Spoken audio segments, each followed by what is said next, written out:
ಹರೇ ನಮ ಆಚಾರ್ಯ. ನಮಸ್ಕಾರ ಆಚಾರ್ಯ.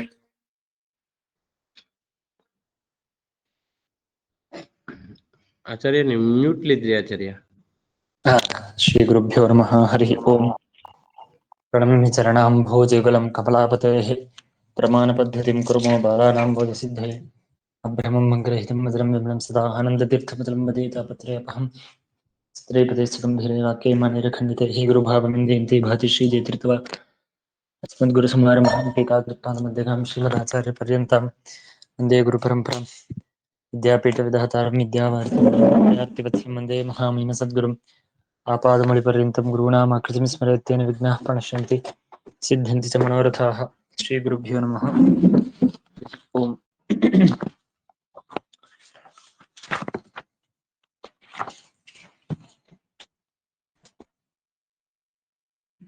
ಪ್ರಮಾಣದ ಲಕ್ಷಣದಲ್ಲಿ ಪೂರ್ವ ಪಕ್ಷಿಗಳು ಹೇಳುವಂತಹ ಲಕ್ಷಣದ ಯಾವ್ದ್ಯಾವುದು, ಯಾರ ಮತ, ಯಾಕೆ ತಪ್ಪು ಅಂತನ್ನೋದನ್ನ ನಾವು ವಿಚಾರ ಮಾಡ್ತಾ ಬರ್ತಾ ಇದ್ದೇವೆ.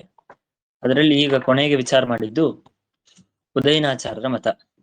ಅದರಲ್ಲಿ 2 ವಾಕ್ಯ ಉಳಿದಿತ್ತು, ಅದನ್ನು ಮುಗಿಸ್ಕೊಂಡು ಆಮೇಲೆ ಸಂಕ್ಷೇಪವಾಗಿ ಮೊದಲಿಂದ ಏನ್ ಮಾಡಿದ್ರು ಅಂತನ್ನೋದನ್ನು ವಿಚಾರ ಮಾಡೋಣ. ಇದರಲ್ಲಿ ಮೂಲ ವಾಕ್ಯ ಇವಾಗ ಆಶ್ರಯ ಗ್ರಹಣ ವೈಯರ್ಥ್ಯಾತ್ ಅಂತನೋ ವಾಕ್ಯ ಮಾಡ್ಬೇಕೀಗ. ಅಂದ್ರೆ ವ್ಯಾಪ್ತಂ ಪ್ರಮಾಣಂ ಅಂತ ಅವರ ಮತ ಲಕ್ಷಣ ಹೇಳಿಬಿಟ್ಟಾಗ ಅವಾಗ ಈಶ್ವರನ ಪ್ರಮೆಯನ್ನು ತೆಗೆದುಕೊಂಡು ಎಲ್ಲಾ ಪ್ರಮೇಯಗಳು ಕೂಡ ಈಶ್ವರನ ಪ್ರಮಾದಿಂದಾಗಿ ವ್ಯಾಪ್ತವೇ ಆಗಿದೆ, ಆದ್ದರಿಂದ ದೋಷ ಬಂತು. ಪ್ರಮೇಯ ಇದು ಪ್ರಮಾಣವಲ್ಲ, ಅಲ್ಲೂ ಲಕ್ಷಣ ಬರ್ತಾ ಇದೆ. ಆಗ ಅದನ್ನು ಪರಿಹಾರ ಮಾಡೋದಕ್ಕಾಗಿ ಸಾಧನಾಶ್ರಯೋಹೋ ಅನ್ಯತರತ್ವೇ ಸತಿ ಪ್ರಮಾವ್ಯಾಪ್ತಂ ಅಂತ ಹೇಳಬೇಕು ಅಂತ ವಿಚಾರ ಮಾಡಿದ್ವಿ. ಅದಕ್ಕೆ ಪೂರ್ವಪಕ್ಷ ಮಾಡಿದ್ರು, ನಿಮಗೆ ದೋಷ ಪರಿಹಾರ ಮಾಡೋದಾಗಿದ್ರೆ ಸಾಧನ ಅಂತ ನಾವು ಇಷ್ಟೇ ಶಬ್ದ ಹೇಳ್ಬಿಡಿ ಸಾಕು. ಸಾಧನಾಶ್ರಯೋಹೋ ಅನ್ಯತರತ್ವೇ ಸತಿ ಬೇಡ, ಸಾಧನತ್ವೇ ಸತಿ ಪ್ರಮಾವ್ಯಾಪ್ತಂ, ಸಾಧನವಾಗಿದ್ದು ಪ್ರಮಾವ್ಯಾಪ್ತವಾದ್ರೆ ಸಾಕು, ಹೊರತು ಸಾಧನ ಆಶ್ರಯ ಅಂತ ಆಶ್ರಯ ಶಬ್ದ ಬೇಕಾಗಿಲ್ಲ ಅಂತ ಪ್ರಶ್ನೆ ಮಾಡಿದ್ರೆ ಅದಕ್ಕೆ ಹೇಳಿದ್ರು ಹಾಗಲ್ಲ, ಆಶ್ರಯ ಶಬ್ದ ನಮಗೆ ಬೇಕು. ಯಾಕೆಂದ್ರೆ ಆಶ್ರಯ ಶಬ್ದವನ್ನು ಬಿಟ್ರೆ ಈಶ್ವರನನ್ನು ಸಂಗ್ರಹ ಮಾಡದಂತೆ ಆಗಲ್ಲ. ಈಶ್ವರನು ಪ್ರಮಾಣ, ಹಾಗಾಗಿ ಈಶ್ವರಸ್ಯಾಪಿ ಪ್ರಾಮಾಣ್ಯ ಸಿದ್ಧಾರ್ಥಂ ತತ್, ಈಶ್ವರನಲ್ಲೂ ಪ್ರಾಮಾಣ್ಯ ಸಿದ್ಧವಾಗ್ಬೇಕು ನಮಗೆ. ಆ ಈಶ್ವರನಲ್ಲೂ ಪ್ರಾಮಾಣ್ಯ ಸಿದ್ಧವಾಗಬೇಕು ಅಂತ ಅನ್ನೋದಕ್ಕಾಗಿ ಆಶ್ರಯ ಅಂತ ಅನ್ನೋ ಪದವನ್ನು ಸೇರಿಸ್ತೇವೆ ನಾವು. ಸಾಧನಾಶ್ರಯೋಹೋ ಅನ್ಯತರತ್ವೇ ಸತಿ ಅಂತ ಹೇಳುವಾಗ ಯಾಕೆ ಈಶ್ವರನು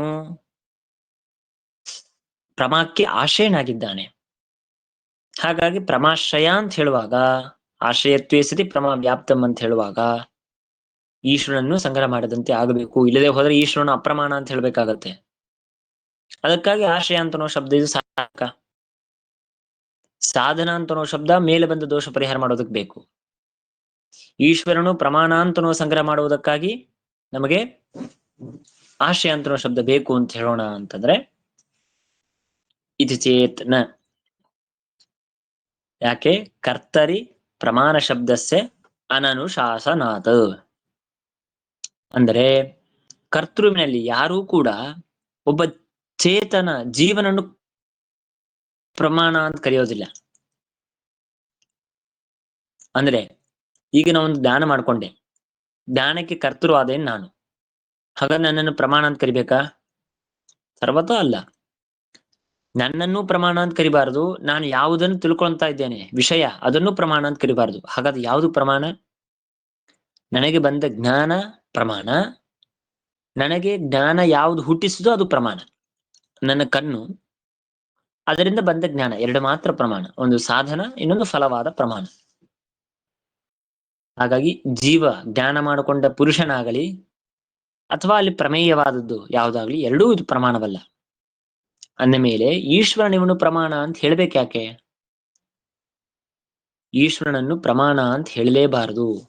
ಕರ್ತರಿ ಕರ್ತೃವಿನಲ್ಲಿ ಪ್ರಮಾಣ ಶಬ್ದಸ್ಯ, ಪ್ರಮಾಣ ಎನ್ನುವ ಶಬ್ದವನ್ನು ಅನನುಶಾಸನಾತ್, ಅನನುಶಾಸನ ಅಂತಂದ್ರೆ ಅನುಶಾಸನ, ಅನುಶಾಸನ ಅಂತ ಶಬ್ದಕ್ಕೆ ಕಟ್ಟಳೆ ಅಂತಾರೆ ನೋಡ್ರಿ, ಆಜ್ಞೆ, ಹಾಗೆ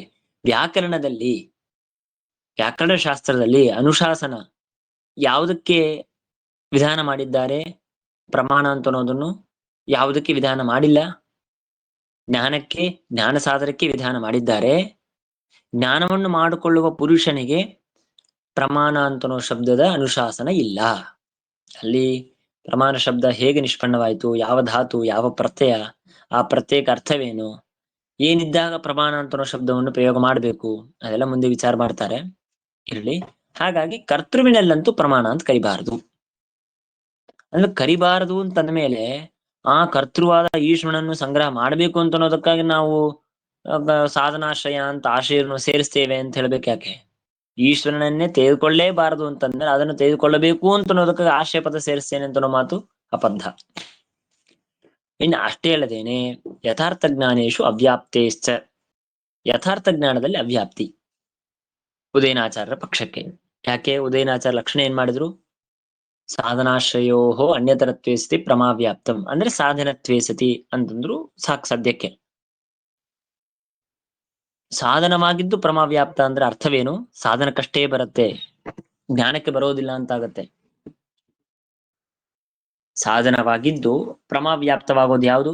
ಸಾಧನವೇ ಹೊರತು ಅದರಿಂದ ಹುಟ್ಟಿದಂತ ಜ್ಞಾನಕ್ಕೆ ಸರ್ವಥಾ ಬರೋದೇ ಇಲ್ಲ ಅಂತೇ ಆಯ್ತು.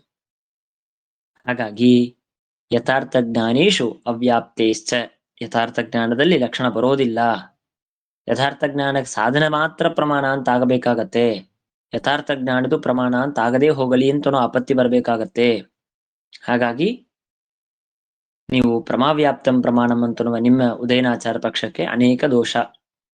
ಪ್ರಮೇಯದಲ್ಲಿ ಅತಿವ್ಯಾಪ್ತಿ, ಆಮೇಲೆ ಆಶ್ರಯ ಗ್ರಹಣ ವೈಯರ್ಥ್ಯ ಎರಡನೇ ದೋಷ, ಮೂರನೇ ದೋಷ ಯಥಾರ್ಥ ಜ್ಞಾನೇಶು ಅವ್ಯಾಪ್ತೇಶ್ಚ ಅಂತರೋ ಈ ಒಂದು ಮೂರು ದೋಷ ಸಾಮಾನ್ಯವಾಗಿ ಬರುತ್ತೆ ಅಂತನೋ ಕಾರಣಕ್ಕಾಗಿ ಉದಯನಾಚಾರ ಮತವೂ ಸರಿಯಲ್ಲ.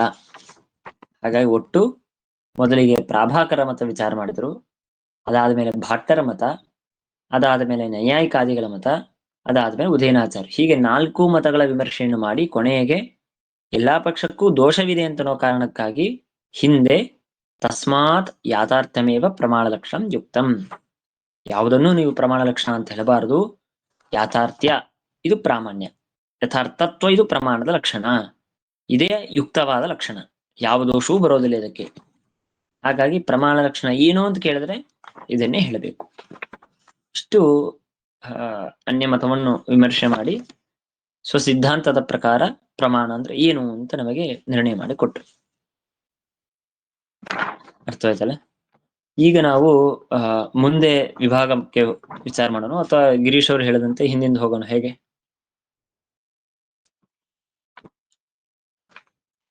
ಹಿಂದಿಂದೆ ಹೋಗೋಣ ಆಚಾರ್ಯ. ಓಕೆ.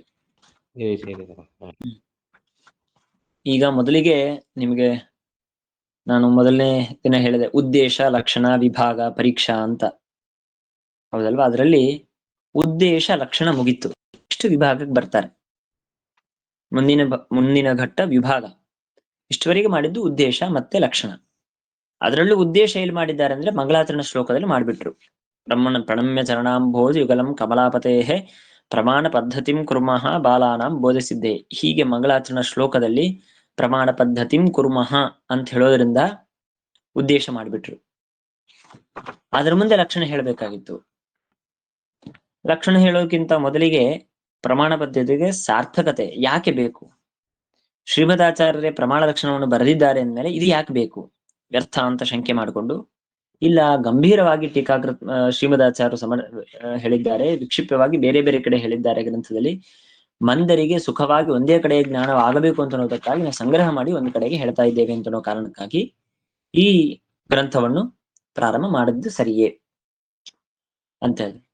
ಹಾಗಾಗಿ ಉದ್ದೇಶದ ಗ್ರಂಥದ ಆರಂಭಣ ಸಿದ್ಧವಾಗಲಿ, ಮುಂದೆ ಲಕ್ಷಣ ಮಾಡಬೇಕು. ಲಕ್ಷಣವನ್ನು ಮಾಡೋದಕ್ಕಿಂತ ಮೊದಲೇ ಲಕ್ಷಣ ಅಂದ್ರೆ ಏನು ಅಂತ ತಿಳಿದುಕೊಳ್ಬೇಕು. ಅದಕ್ಕಾಗಿ ಲಕ್ಷಣದ ಲಕ್ಷಣವನ್ನು ವಿಚಾರ ಮಾಡಿದ್ರು. ಯೋ ಧರ್ಮ ಲಕ್ಷ್ಯೇ ವ್ಯಾಪ್ತಿಯ ವರ್ತತೆ ನವರ್ತತೆ ಚಾನ್ಯತ್ರ ಸದಾ ಧರ್ಮ ಲಕ್ಷಣ ಇತ್ಯುಚ್ಯತೆ ಯಥಾಗೋಹೋ ಶಾಸ್ತ್ರಾಧಿಮತ್ವಂ ತದ್ದಿಗೋಷ್ ಸರ್ವತ್ರಸ್ತಿ ನಾಸ್ತಿತ ಅಗೋಷು ಇತ್ಯಾದಿಯಾಗಿ ಲಕ್ಷಣ ಅಂದ್ರೆ ಏನು ಅಂತ ಲಕ್ಷಣದ ಲಕ್ಷಣ ವಿಚಾರ ಮಾಡಿದ್ರು. ಅದನ್ನು ವಿಚಾರ ಮಾಡಿದ್ಮೇಲೆ ಹಾಗಾದ್ರೆ ಯಾವ್ದು ಇದನ್ನು ಪಡೆದಿಲ್ವೋ ಅದು ಅಲಕ್ಷಣ ಅಂತ ಹೇಳಿ ಅಲಕ್ಷಣದ ಲಕ್ಷಣ ಹೇಳಿದ್ರು. ಅನ್ಯಥಾಭೂತಂತು ಅಲಕ್ಷಣಂ. ಹಾಗ ಅಲಕ್ಷಣ ಎಷ್ಟು ವಿಧ ಅಂತ ಪ್ರಶ್ನೆ ಬಂದಾಗ 3 ವಿಧ ಅಂತ ಪ್ರಶ್ನೆ. 3 ವಿಧವಾಗಿದೆ. ಯಾವುದದು? ಅಸಂಭವ, ಅವ್ಯಾಪ್ತಿ, ಅತಿವ್ಯಾಪ್ತಿ. ಒಂದೊಂದಕ್ಕೆ ಲಕ್ಷಣವೇನು, ಅದಕ್ಕೆ ಒಂದೊಂದು ಉದಾಹರಣೆ ಏನು ಅಂತ ಹೇಳಿ ಅದರ ವಿಚಾರ ಮಾಡಿದ್ರು. ಅಸಂಭವಕ್ಕೆ ಏಕಶಫತ್ವ ಇದು ಉದಾಹರಣೆ, ಅವ್ಯಾಪ್ತಿಗೆ ಶಬಲತ್ವ ಇದು ಉದಾಹರಣೆ, ಅತಿವ್ಯಾಪ್ತಿಗೆ ವಿಷಾಣಿತ್ವ ಇದು ಉದಾಹರಣೆ. ಅದರಲ್ಲಿ ಅಸಂಭವ ಅಂದ್ರೆ ಲಕ್ಷ್ಯದಲ್ಲಿ ಎಲ್ಲೂ ಬರದೇ ಹೋದ್ರೆ ಅಸಂಭವ. ಅವ್ಯಾಪ್ತಿ ಅಂದ್ರೆ ಲಕ್ಷ್ಯದ ಒಂದ್ ಕಡೆಗೆ ಬಂದು ಒಂದ್ ಕಡೆ ಬರದೇ ಇದ್ರೆ ಅವ್ಯಾಪ್ತಿ. ಅತಿವ್ಯಾಪ್ತಿ ಅಂದ್ರೆ ಲಕ್ಷ್ಯದಲ್ಲೂ ಬರುತ್ತೆ, ಲಕ್ಷ್ಯವನ್ನು ಬಿಟ್ಟು ಬೇರೆ ಕಡೆಗೂ ಬರುತ್ತೆ ಅಲಕ್ಷ್ಯ, ಅದು ಅತಿವ್ಯಾಪ್ತಿ ಅಂತ ಅದರ ವಿಚಾರ ಮಾಡಿದ್ರು. ಅದು ಮುಗಿದ ಮೇಲೆ ಸಜಾತಿ ವಿಜಾತಿ ವ್ಯಾವೃತತೆ ಅಂತನೋ ಕಡೆಗೆ ಲಕ್ಷಣ ಯಾಕೆ ಹೇಳಬೇಕು, ಲಕ್ಷಣದ ಪ್ರಯೋಜನವೇನು, ಲಕ್ಷಣ ಅಂದ್ರೆ ಏನು ಅಂತ ವಿಚಾರ ಮಾಡಿದ ಮೇಲೆ ಲಕ್ಷಣ ಯಾಕೆ ಬೇಕು, ಅದರ ಪ್ರಯೋಜನ ಏನು ಅಂತ ಅನ್ನೋದನ್ನು ವಿಚಾರ ಮಾಡಿದ್ರು. ಒಂದು ವ್ಯಾವೃತ್ತಿ, ಇನ್ನೊಂದು ವ್ಯವಹಾರ. ಸಜಾತಿ ವಿಜಾತಿ ವ್ಯಾವೃತ್ತಿನೇ ಉಳಿದಿದ್ದೆಲ್ಲದರಿಂದಲೂ ಭಿನ್ನವಾಗಿದೆ ಅಂತ ನಮಗೆ ತಿಳ್ಕೊಳ್ಳೋದು ವ್ಯಾವೃತ್ತಿ. ಈ ವ್ಯಾವೃತ್ತಿಗಾಗಿ ಲಕ್ಷಣ ಹೇಳೋದು ಇದು ಒಂದನೇ ಪ್ರಯೋಜನ. ಎರಡನೇ ಪ್ರಯೋಜನ ವ್ಯವಹಾರ. ವ್ಯವಹಾರವೇ ಇದು ಮುಖ್ಯವಾದ ಪ್ರಯೋಜನ, ಅದಕ್ಕಾಗಿ ನಾವು ಲಕ್ಷಣ ಹೇಳ್ತಾ ಇದ್ದೇವೆ ಅಂತ ಅನ್ನೋದು ಎರಡನೇ ಮಾತು. ಇಷ್ಟು ಹೇಳಿದ ಮೇಲೆ ಹಾಗಾದ್ರೆ ಲಕ್ಷ್ಯ ಅಂದ್ರೆ ಏನು ಅಂತ ಪ್ರಶ್ನೆ ಬಂತು. ಅದಕ್ಕೆ ಲಕ್ಷ್ಯದ ಲಕ್ಷಣವನ್ನು ಯಾವದನ್ಯತೋ ವ್ಯಾವರ್ತನೀಯಂ ಯಾವತಿಸ ಏಕಃ ಶಬ್ದ ವ್ಯುತ್ಪಾದನೀಯ ತದುಚ್ಯತೆ ಲಕ್ಷ್ಯಮಿತಿ ಅಂತ ಹೇಳಿ ಲಕ್ಷ್ಯ ಅಂದ್ರೆ ಏನು ಅಂತ ವಿಚಾರ ಮಾಡಿದ್ರು. ಅದಾದ ಮೇಲೆ ಇಷ್ಟೆಲ್ಲ ಸಾಧನೆ ಮಾಡಿದ್ದಕ್ಕೆ ಇನ್ನು ಮುಂದೆ ಹಾಗಾದ್ರೆ ಪೂರ್ವಪೀಠಿಕೆ ರೂಪದಲ್ಲಿ ಎಲ್ಲ ಮಾಡಿದಂತೆ ಆಯ್ತು. ಹಾಗಾದ್ರೆ ಪ್ರಮಾಣದ ಲಕ್ಷಣ ಏನು? ಆ ಪ್ರಮಾಣದಲ್ಲೂ ಪ್ರಮಾಣದ ಸಾಮಾನ್ಯ ಲಕ್ಷಣ, ಪ್ರಮಾಣದ ವಿಶೇಷ ಲಕ್ಷಣ ಅಂತ ಎರಡಿದೆ. ಅದರಲ್ಲಿ ಸಾಮಾನ್ಯ ಲಕ್ಷಣವನ್ನು ಮೊದಲಿಗೆ ವಿಚಾರ ಮಾಡ್ತಾರೆ, ಯಥಾರ್ಥಂ ಪ್ರಮಾಣಂ ಎಂಬುದಾಗಿ. ಇದು ಯಥಾರ್ಥ, ಲಕ್ಷ್ಯ ಇದು ಪ್ರಮಾಣ. ಯಥಾ ಶಬ್ದಕ್ಕೆ ಅರ್ಥವೇನು, ಅರ್ಥ ಶಬ್ದಕ್ಕೆ ಅರ್ಥವೇನು? ಅನೇಕ ಅರ್ಥವಿದೆ, ಅದರಲ್ಲಿ ಯಾವುದನ್ನೂ ಸ್ವೀಕಾರ ಮಾಡೋದಕ್ಕೆ ಸಾಧ್ಯವಿಲ್ಲ. ಹಾಗಾಗಿ ಯಥಾ ಶಬ್ದಕ್ಕೆ ಅನತಿಕ್ರಮ ಅಂತ ಅರ್ಥವನ್ನು ಸ್ವೀಕಾರ ಮಾಡಬೇಕು. ಅರ್ಥ ಶಬ್ದಕ್ಕೆ ಜ್ಞೇಯ ಅಂತ ಅರ್ಥವನ್ನು ಮಾಡಬೇಕು. ಹಾಗಾದ್ರೆ ಯಥಾರ್ಥ ಅಂತ ಶಬ್ದಕ್ಕೆ ಅರ್ಥವೇನಾಯ್ತು? ಜ್ಞೇಯಂ ಅನತಿಕ್ರಮ್ಯ ವರ್ತಮಾನಂ ಯಥಾಸ್ಥಿತಮೇವ ಜ್ಞೇಯಂ ಯದ್ವಿಷೀಕರೋತಿ ನಾಣ್ಯತಾ ತತ್ಪ್ರಮಾಣಂ. ಜ್ಞೇಯವನ್ನು ಅತಿಕ್ರಮಿಸದೇನೆ ಮೀರದೆ ಇರುವಂತಹದ್ಯಾವುದು ಅದು ಪ್ರಮಾಣ. ಮೀರದೇ ಇರೋದು ಅಂದ್ರೆ ಅರ್ಥವೇನು? ವಿಷಯೀಕರಿಸೋದು ಅಂತ ಹೀಗೆ ಪ್ರಮಾಣದ ಸಾಮಾನ್ಯ ವಿಚಾರ ಮಾಡಿದ್ರು. ಅದರ ಮೇಲೆ ಪ್ರಶ್ನೆ ಬಂತು, ಅಲ್ಲ ಹೀಗೆ ನೀವು ಜ್ಞೇಯ ವಿಷಯೀಕಾರಿತ್ವಂ ಅಂತ ಮಾಡಿಬಿಟ್ರೆ ಯಥಾರ್ಥ ಅಂತ ಶಬ್ದದ ಅಭಿಪ್ರಾಯ ನೀವು ಜ್ಞೇಯ ವಿಷಯೀಕಾರಿ ಅಂತ ಹೇಳ್ದಂಗಾಗತ್ತೆ. ಹಾಗೆ ಹೇಳಿಬಿಟ್ರೆ ಜ್ಞಾನಕ್ಕೂ ಬರಬೇಕು, ಜ್ಞಾನ ಸಾಧನಕ್ಕೂ ಬರಬೇಕು, ಹೇಗ್ ಬರುತ್ತೆ? ಬರೋದಿಲ್ಲಲ್ಲ.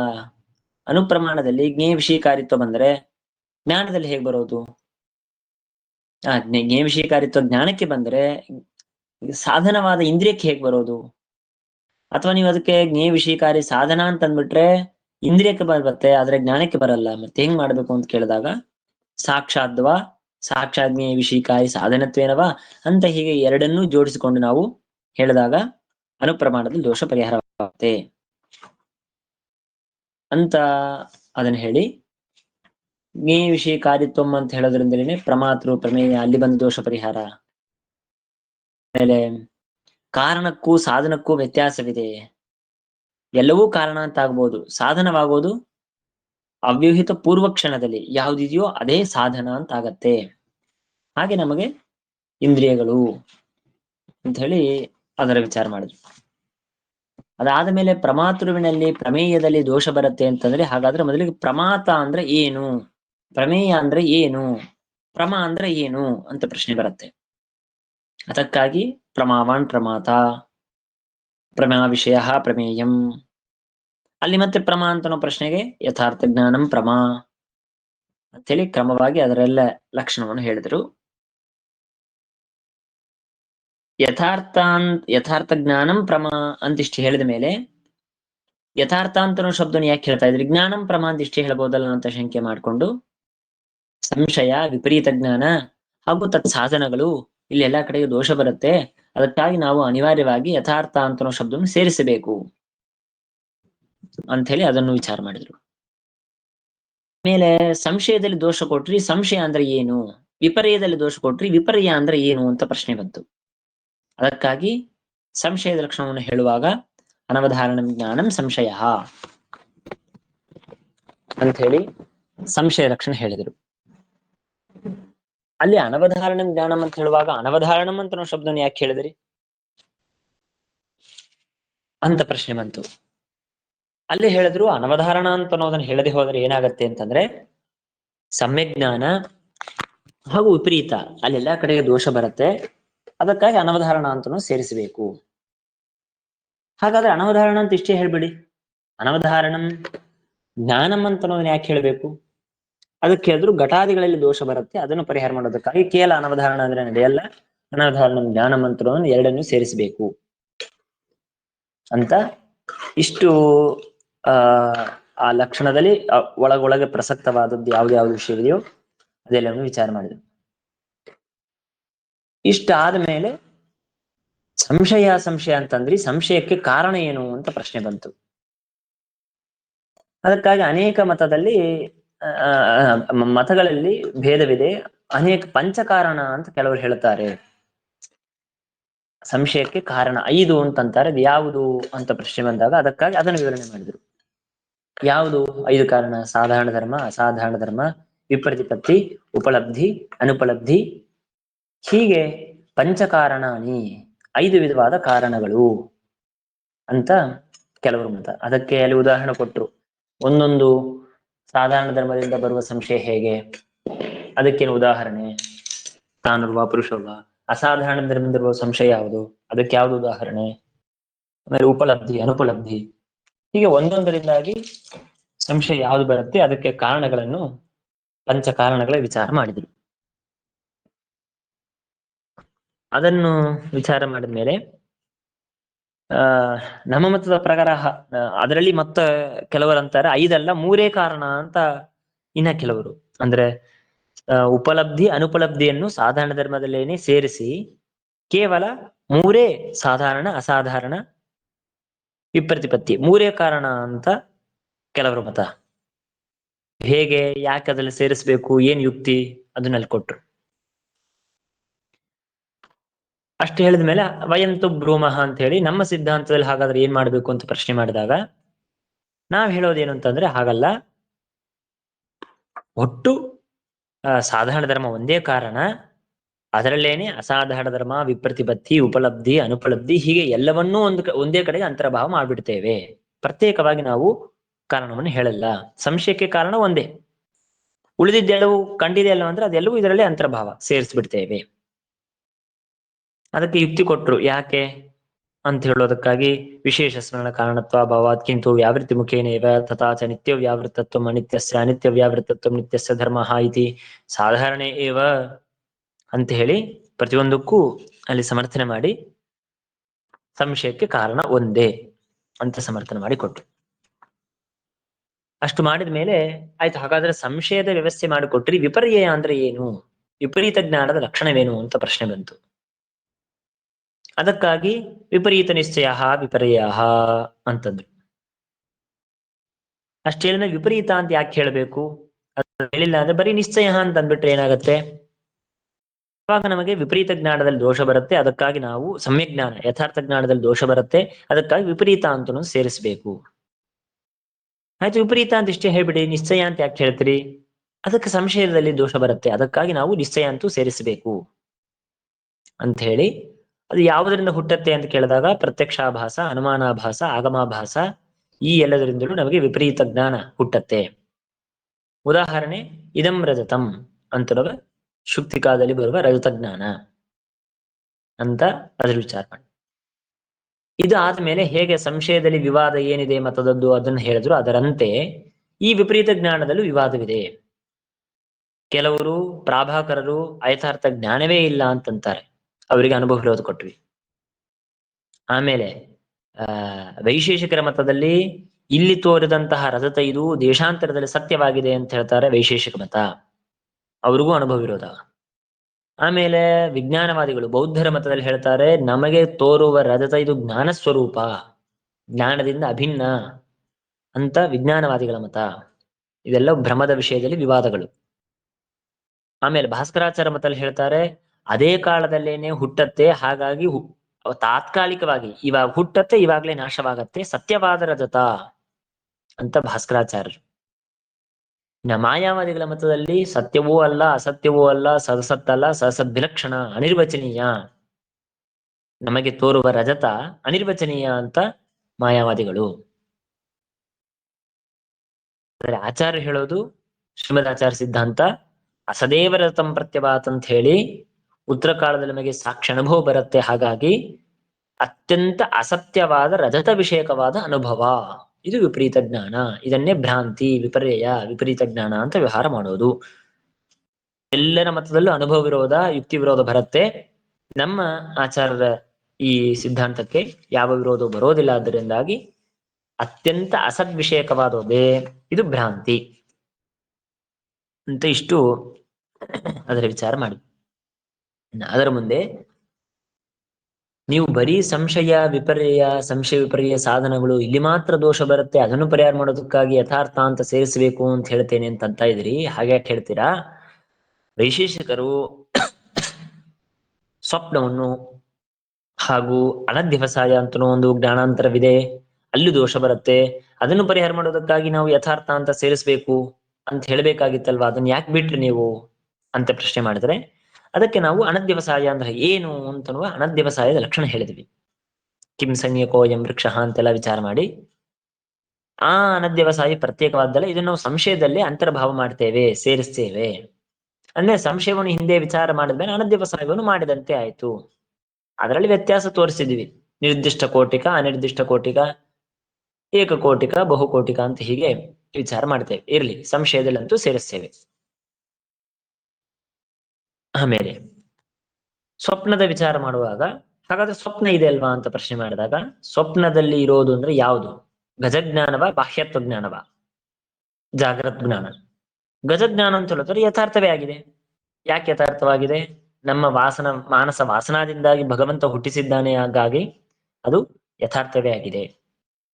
ಇಲ್ಲ ನಮಗೆ ಆ ಪದಾರ್ಥ ಬಾಹ್ಯವಾಗಿದೆ ಅಂತ ನಮಗೆ ಸ್ವಪ್ನದಲ್ಲಿ ಕಾಣುವ ಜ್ಞಾನ ಅಂತ ಹೇಳೋದಾದ್ರೆ ಅದು ಯಥಾರ್ಥವೇ ಅಲ್ಲ, ಅದು ವಿಪರೀತವಾಗಿದೆ ಅಂತ ಸ್ವಪ್ನದ ವಿಚಾರ ಮಾಡಿದ್ರು.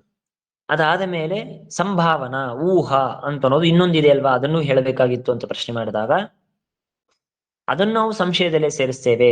ಬಾಹ್ಯಾಲಿ ಪ್ರದೇಶೇ ಪುರುಷೇಣ ಅನೇನ ಭವಿತವ್ಯಂ ಇತಿ ಊಹಾ ಪರಿಣಾಮಕಂ ಸಂಭಾವನಾ ಜ್ಞಾನಮಪಿ ಅಂತ ಹೇಳ್ತಾ ಅದನ್ನು ನಾವು ಸಂಶಯದಲ್ಲಿ ಅಂತರ್ಭಾವ ಮಾಡ್ತೇವೆ, ಪ್ರತ್ಯೇಕವಾಗಿ ಅದನ್ನು ನಾವು ಹೇಳೋದಿಲ್ಲ ಅಂತ ಹೇಳಿ ಸಂಭಾವನಾ, ಊಹೆಯನ್ನು ವಿಚಾರ ಮಾಡಿದ್ರು.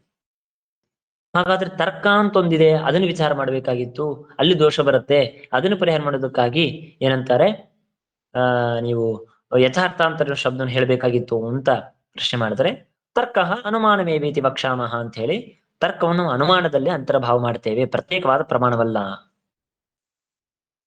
ಹಾಗಾದ್ರೆ ಇಷ್ಟು ಪೂರ್ಣವಾಗಿ ಲಕ್ಷಣ ಮಾಡಿದ ಮೇಲೂ ಯಥಾರ್ಥಂ ಪ್ರಮಾಣಂ ಅಂತಿಷ್ಟು ಹೇಳಿದ ಮೇಲೂ ಸ್ಮೃತಿಯಲ್ಲಿ ಅತಿವ್ಯಾಪ್ತಿ ಬರುತ್ತೆ ಅಂತ ಪ್ರಶ್ನೆ ಮಾಡಿದ್ರೆ, ಅದಕ್ಕೆ ನಾವು ಹೇಳಿದ್ವಿ, ನಮ್ಮ ಮತದಲ್ಲಿ ನಾವು ಸ್ಮೃತಿಯನ್ನು ಪ್ರಮಾಣ ಅಂತ ಒಪ್ತೇವೆ. ನಮ್ಮ ಮತ ಅಂತಲ್ಲ, ಲೋಕದಲ್ಲಿ ವೇದದಲ್ಲಿ ಸ್ಮೃತಿಯನ್ನು ಪ್ರಮಾಣ ಅಂತ ವ್ಯವಹಾರ ಮಾಡಿದ್ದಾರೆ. ಆದ್ರಿಂದ ಸ್ಮೃತಿಗೆ ಪ್ರಮಾಣದ ಲಕ್ಷಣ ಬಂದ್ರೆ ನಮಗೆ ಸಮ್ಮತವೇ ಅಂತ ಇಷ್ಟು ಹೇಳಿ ಪರಿಹಾರ ಮಾಡಿ ಮುಗಿಸಿ, ಲಕ್ಷಣದ ಸಾರ್ಥಕತೆ, ಲಕ್ಷಣದ ಅರ್ಥವೇನು, ಲಕ್ಷಣದಲ್ಲಿ ಯಾವ ಯಾವ ದೋಷ ಬಂತು, ಯಾವ ಯಾವ ದೋಷ ಹೇಗೆ ಪರಿಹಾರ ಅಂತ ಮಾಡಿದ ಮೇಲೆ, ಈ ಲಕ್ಷಣದ ವಿಚಾರದಲ್ಲಿ ವಿವಾದ ಎಲ್ಲಿದೆ, ಯಾರ್ಯಾರು ಏನೇನ್ ಹೇಳ್ತಾರೆ, ಯಾವ ಮತದಲ್ಲಿ ಯಾವ ಲಕ್ಷಣ ಹೇಳ್ತಾರೆ, ಅದು ಯಾಕೆ ಸರಿಯಲ್ಲ ಅಂತ ವಿಚಾರ ಬಂದಾಗ, ಮೊದಲಿಗೆ ಪ್ರಾಭಾಕರ ಮತ, ಅವ್ರು ಏನ್ ಲಕ್ಷಣ ಹೇಳ್ತಾರೆ, ಅದಕ್ಕೇನು ದೋಷ ಬರುತ್ತೆ.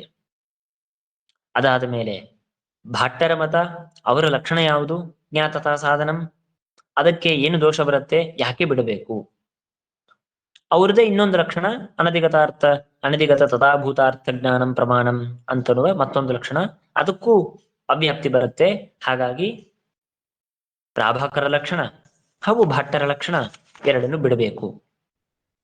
ಅದಾದ್ಮೇಲೆ ನ್ಯಾಯಿಕರ ಪ್ರಮಾಣ ಲಕ್ಷಣ ಏನು ಅಂತ ಪ್ರಶ್ನೆ ಬಂದಾಗ, ಸಮ್ಯಗರ್ಮ ಸಾಧನಂ ಪ್ರಮಾಣಂ ಅಂತ ಹೇಳಿ ಅದನ್ನ ಹೇಳಿ, ಅದಕ್ಕೆ ಮತ್ತೆ ದೋಷ ಕೊಟ್ಟು ಅವ್ಯಾಪ್ತಿ ಬರುತ್ತೆ, ಆದ್ರಿಂದ ಅದನ್ನು ಬಿಡಬೇಕು. ಹಾಗಾದ್ರೆ ನಾವು ಈಗ ಕೊನೆಗೆ ಮಾಡಿದ್ದು ಉದಯನಾಚಾರ ಮತದಲ್ಲಿ ಲಕ್ಷಣ ಹೇಳ್ತಾರೆ, ಅದು ಯಾವುದು, ಪ್ರಮಾವ್ಯಾಪ್ತಂ ಪ್ರಮಾಣಂ. ಅಲ್ಲಿ ಮತ್ತೆ ನೀವು ಪ್ರಮೇಯದಲ್ಲಿ ದೋಷ ಬರುತ್ತೆ, ಅದಕ್ಕೆ ಸಾಧನಾಶ್ರಯೋ ಅನ್ಯತರತ್ವೇ ಸತಿ ಅಂತ ಹೇಳೋಣ. ಅಲ್ಲ ಅದಕ್ಕೆ ಆಶ್ರಯ ಅಂತ ಪದಕ್ಕೆ ಅರ್ಥವಾಯ್ತಲ್ಲ, ಕೇವಲ ಸಾಧನತ್ವೇ ಸತಿ ಸಾಕು. ಇಲ್ಲ ಈಶ್ವರನನ್ನು ಸಂಗ್ರಹ ಮಾಡಬೇಕಾಗಿದೆ, ಈಶ್ವರನ ಸಂಗ್ರಹ ಮಾಡೋದು ಬೇಕಾಗೇ ಇಲ್ಲ. ಯಾಕೆಂದ್ರೆ ಕರ್ತರಿ ಪ್ರಮಾಣ ಶಬ್ದಸ್ಯ ಅನನುಶಾಸನಾತ್, ಕರ್ತೃವಿನಲ್ಲಿ ಪ್ರಮಾಣ ಶಬ್ದದ ಅನುಶಾಸನವನ್ನು ವ್ಯಾಕರಣಾದಿ ಶಾಸ್ತ್ರದಲ್ಲಿ ಮಾಡಿಲ್ಲ. ಹಾಗಾಗಿ ಅದನ್ನು ಪ್ರಮಾಣ ಅಂತ ಕರೀಲೇಬಾರದು. ಪ್ರಮಾಣ ಅಂತ ಎರಡನ್ನೇ ಕರಿಬೇಕು, ಒಂದು ಜ್ಞಾನ, ಇನ್ನೊಂದು ಜ್ಞಾನ ಸಾಧನ, ಇದು ಮಾತ್ರ ಪ್ರಮಾಣ.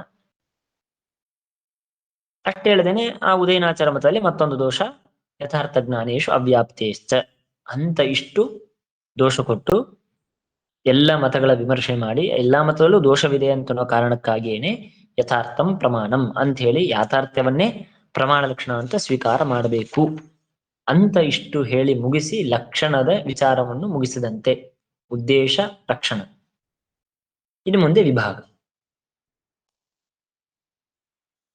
ಎಷ್ಟು ಪ್ರಮಾಣ, ಎಷ್ಟು ವಿಧ, ಒಂದು ವಿಧವಾ, ಎರಡು ವಿಧ, ಮೂರು ವಿಧ, ಎಷ್ಟು ವಿಧ ಅಂತನೋದು ವಿಚಾರ ಮುಂದಿನ ಭಾಗ.